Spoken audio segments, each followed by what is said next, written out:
Hello everyone, in this week's video we will begin our general review of everything that we learned throughout the year. So in this video we will be discussing the least common multiple, or in Greek, ekopou, ελάχιστο κοινό πολλαπλάσιο, and we will be discussing order of operations. So let's get started with the least common multiple. So we'll begin by reminding you some of the basics, like for example, what are the multiples of a number? First of all, what are the multiples of a number? Let's take, for example, the number 3. The multiples of the number 3 are all the numbers that I can get by multiplying the number 3 with a whole number. So, for example, 1 times 3 is 3, so 3 is a multiple of 3. Then 3 times 2 is 6. 3 times 3 is 9. 4 times 3 is 12. 5 times 3 is 15. 6 times 3 is 18, and so on. This goes on to infinity. Then we are asking, what are the common multiples of 2 or more numbers? So here, I'm going to take the multiples of 3.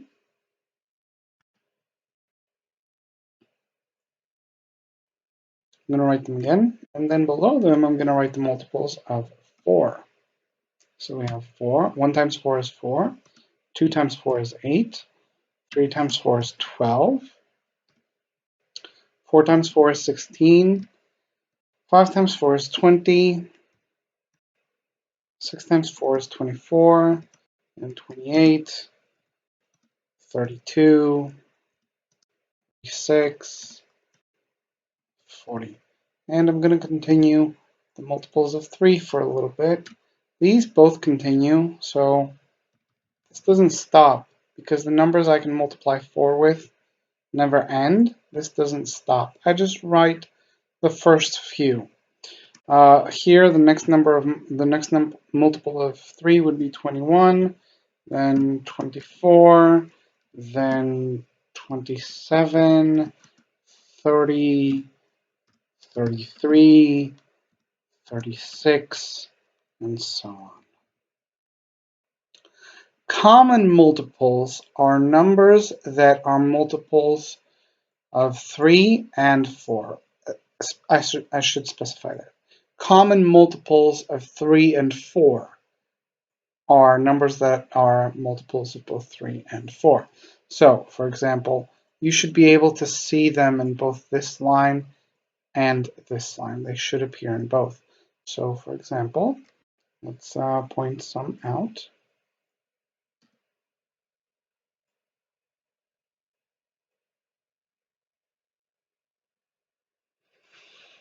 12 shows up in both lines, and so does 24, and so does 36. And if we continued the numbers, we'd find 48 and 60 and 72. All those numbers are multiples of both 3 and 4. All right, but what if I ask for the multiples of more than 2 numbers? So let's say the multiples of 3, 4, and let's say 5. The multiples of 5 are 5, 10, 15, 20, 25, 30, 35, 40, 45, and so on. Right? So a common multiple of 3, 4, and 5 is a number that you could find in all 3 lines. And if you look closely, you'll notice that there is no number that you can find on all 3 lines. So here you might notice that, okay, now I got 20 on this line and this line, but it's not anywhere on this line. I got 15 here and here, but it's not here. To be common multiples of 3, 4, and 5, they need to be on all three. So we could say that what? 3, 4, and 5 don't have common multiples. No, it's just that I haven't written enough of their multiples. If I could write, well, I can't write all of them because there's an infinite amount. But if I continued to write a few more, the first number that I would find as a common multiple is 60. Right? If I continued this, here, we'd get 39, 42, 45, 48, 51, 54, 57, 60. And then if I continued here, we'd get 44, 48, 52, 56, 60. And if I continued here, we'd get 50, 55, 60. So 60 would be the first number to show up. That would be a common multiple of all three, of 3, 4, and 5. Now, you might also not remember what the least common multiple of two numbers is, or more. So here, for example, we showed what common multiples of 3 and 4 are, right? So we said that it was 12, 24, and then 36. Now, what is the least common multiple of these two numbers? That would be the smallest of the numbers that we find to be common multiples. So in this case, it would be 12. All right? And what you might notice is that all the other numbers that are common multiples of 3 and 4, they're all multiples of 12. So 24, 36, 48, 60, 72, they're all multiples of 12. They're all multiples of the least common multiple of the two numbers. Now, what if I want to find the least common multiple of three numbers? This time, let's take a different case. So here, let's say the number 9. Right? Let's say I want to find the least common multiple of 3, 4, and 9. Well, in that case, that would be 9, 18, 27, 36. Oh, there you go. There's a number that shows up in all three cases. 36. So 36 is the least common multiple of 3, 4, and 9. 12 is a common multiple for 3 and 4, but since it doesn't show up in the multiples of 9, then I can't consider it the least common multiple of all three. It is just the least common multiple of 3 and 4. Okay, that's great, but we can't be writing all the multiples of every number every time we want to find the least common multiple of two or more numbers. You might remember that we need to do this very often. We need to find the least common multiple of two or more numbers very often.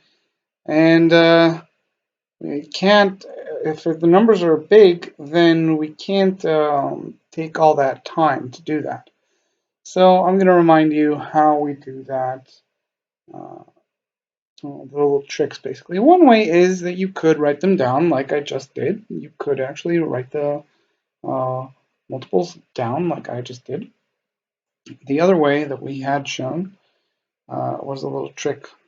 Let's say you want to find the least common multiple of the numbers 8, 6, and 12. What you do is you write the numbers and you make a line here, right next to the last one. And then you ask yourself, and you start asking with the number 2. Can I divide any of these numbers by the number 2? And the answer is yes, I can actually divide all of them by the number 2. So I write the number 2. I write the number only after getting the answer. Yes, I can divide at least one of them by 2.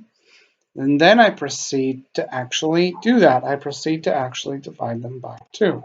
So here 8 divided by 2 makes 4. 6 divided by 2 makes 3. And 12 divided by 2 makes 6. Then I ask myself again, can I divide these numbers by the same number, 2? The answer is yes, I can divide 4 and 6 with 2. So I repeat the process. I divide the numbers again by 2. I get 4 divided by 2 gives me 2. I cannot divide 3 by 2, so I write it again the same, so 3. And then we say 6 divided by 2 gives me 3 again. I ask myself again, can I divide any of these numbers by 2? And the answer is yes, I can divide 2 by 2. So I write 2 again. And I divide the numbers by 2 again. 2 divided by 2 gives me 1. I can't perfectly divide 3 by 2, so I just write 3 in both of these cases. And then I ask myself again, can I divide these numbers by 2? Well, 1 is done here, so we don't really care about that anymore. Okay. Can I divide these numbers by 2? No. So I don't write 2 again. I try the next number. Can I divide any of these numbers by 3? And the answer is yes. I can divide them by 3.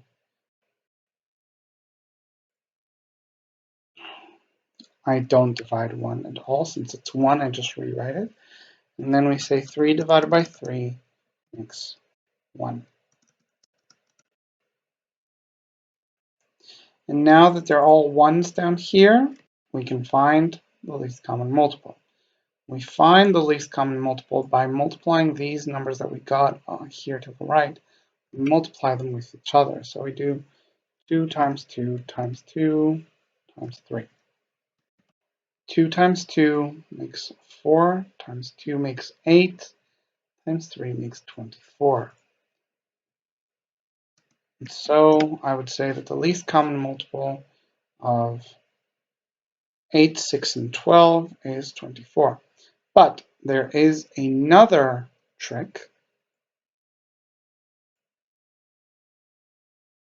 that is especially useful when you want to find the least common multiples of this is for 2 numbers, and especially when they are not that big. So let's say I want to find the least common multiples of 9 and 15. The trick goes as follows. Can you make the small number, can you multiply the small number with something and turn it into the big number? No. I can't multiply something with 9 and turn it into 15.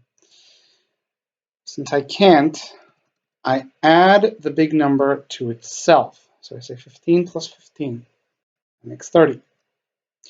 I ask myself again, can I multiply something with, can I multiply 9 with something and turn it into this number? Again, no, I can't. So I add the big number, one more of the big number, so another 15. So I get 30 and 15 makes 45. And I ask again, can I turn 9 into 45? I can, if I multiply it by 5. So 45, this is the least common multiple of 9 and 15. 45 is. And then I proceed to use it however I need to. Those are the 2 tricks that we use to find the least common multiple. Next up, we're moving on to the order of operations. So, a reminder, when we have to do multiple operations at the same time, like here you can see in these examples, the priority basically goes as follows.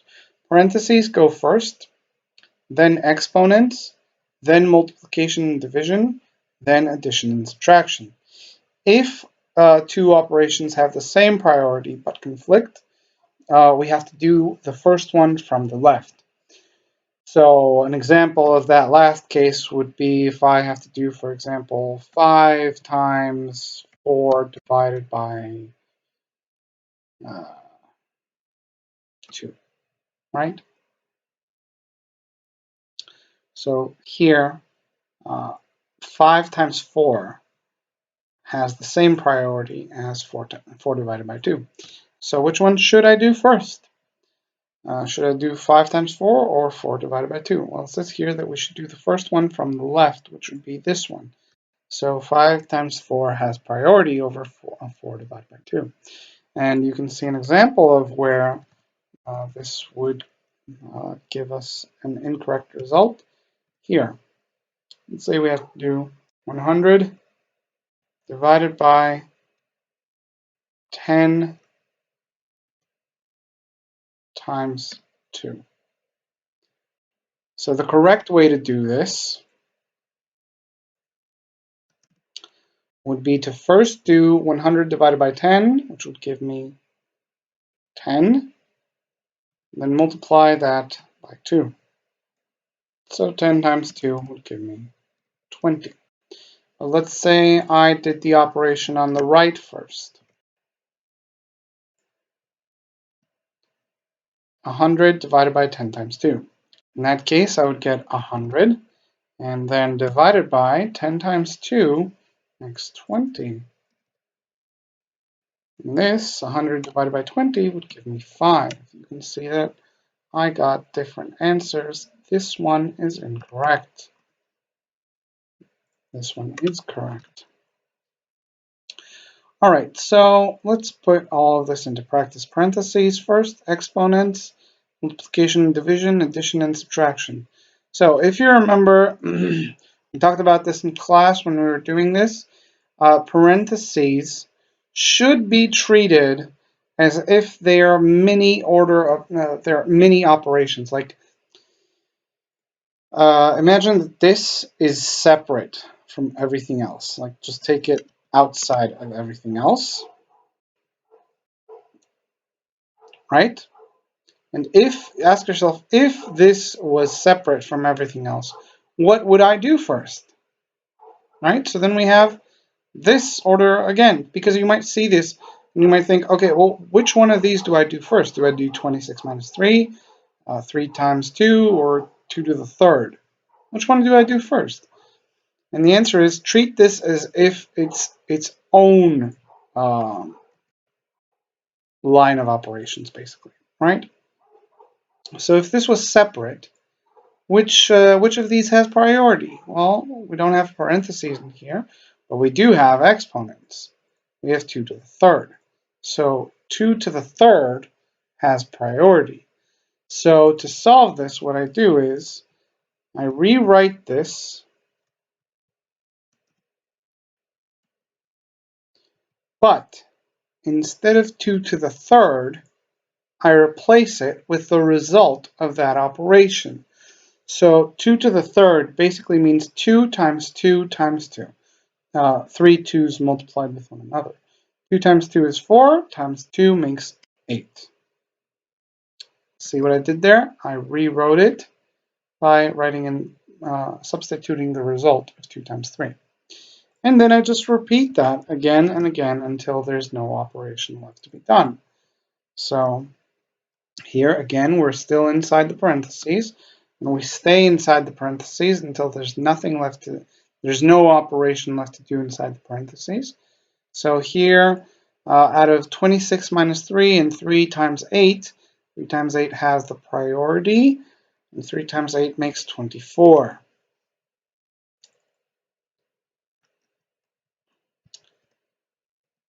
Next up, we have 26 minus 24, which makes 2. And since there's no operations left inside the parentheses, I can avoid writing them entirely. So now that we don't have parentheses anymore, we need to ask ourselves, what out of all of this has priority? Well, here you can see that after parentheses, the first one is exponents. So 2 squared has to go first. 2 squared means 2 2's multiplied with each other, so just 2 times 2, which makes 4, right? I'm going to move this over. All right, now here we have a lot of operations, and here you're going to see an example of what we talked about before with this rule, right? So here, we don't have exponents anymore, and we have multiplication and division, however. So we have 8 divided by 4. We also have 4 times 2. So which one should I do first? I should do the one that's first on the left. So that's 8 divided by 4.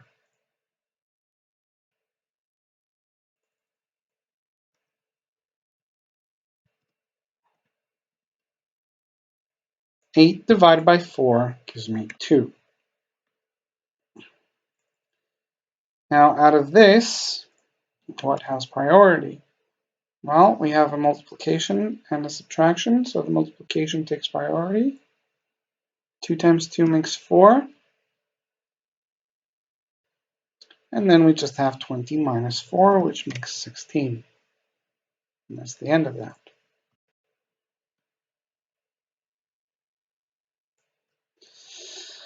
Okay, here we have 2 parentheses. Now, if you want to, because they're separate, you can do them at the same time.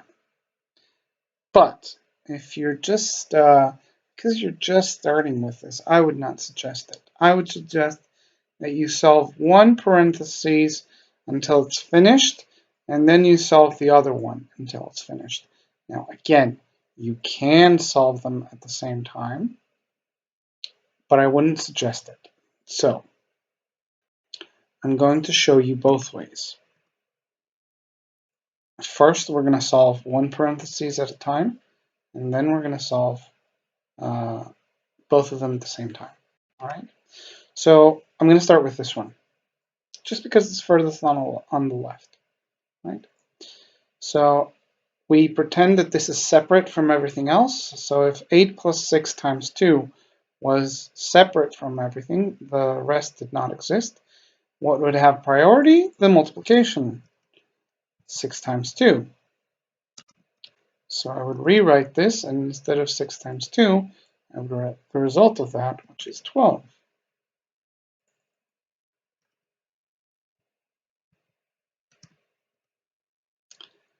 Now, we have just one operation left in here, 8 plus 12, which makes 20. And because there's no operation left, we can just delete the parentheses entirely, not write them at all. All right, now next I'm going to solve the other parentheses. Here we have 18 minus 2 to the third. 2 to the third takes priority because it is an exponent. So 2 to the third makes 8, because 2 times 2 times 2 makes 8. 3 2's multiplied with one another. So here we have 18 minus 8.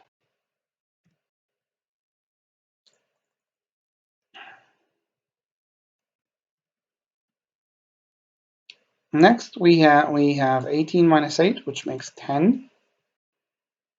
And again, because there are no operations left to do inside the parentheses, we can just not write them at all.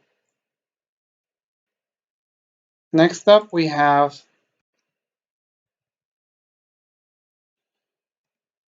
exponent here and exponent here. Again, these can be done at the same time.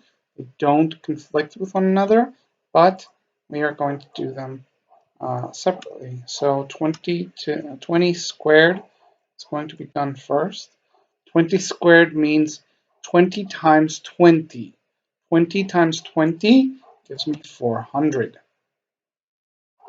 And now let's do the second one.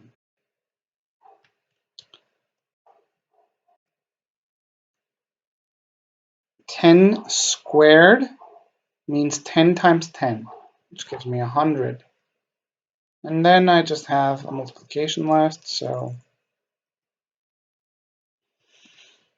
I need to do 100 times 3, which gives me 300. So 400 minus 300 gives us 100. Now I'm going to solve it again, but this time a little quicker. Okay, so now I will be doing all the operations that don't conflict with one another at the same time. So for example, here I'm going to do 6 times 2 makes 12, while at the same time doing 2 to the third, because they don't conflict. One doesn't intrude into the other. Then I'm going to do 12 plus 8 makes 20,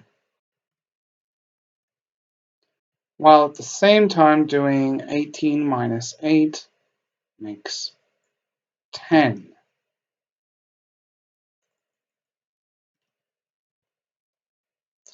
Now I'm going to do both of the exponents at the same time. So 20 squared makes 400, and 10 squared makes 100. Now I can't do anything else at the same time, but you can see that our result is the same. But you can see that it took a whole lot less space than this, right? So whichever way you feel more comfortable with. Basically, if you feel sure enough to do it this way, that's fine. If you want to be more careful and make sure that each step is absolutely sure, then go with this. So that'll be all for today. I'll see you guys again in tomorrow's video. Bye.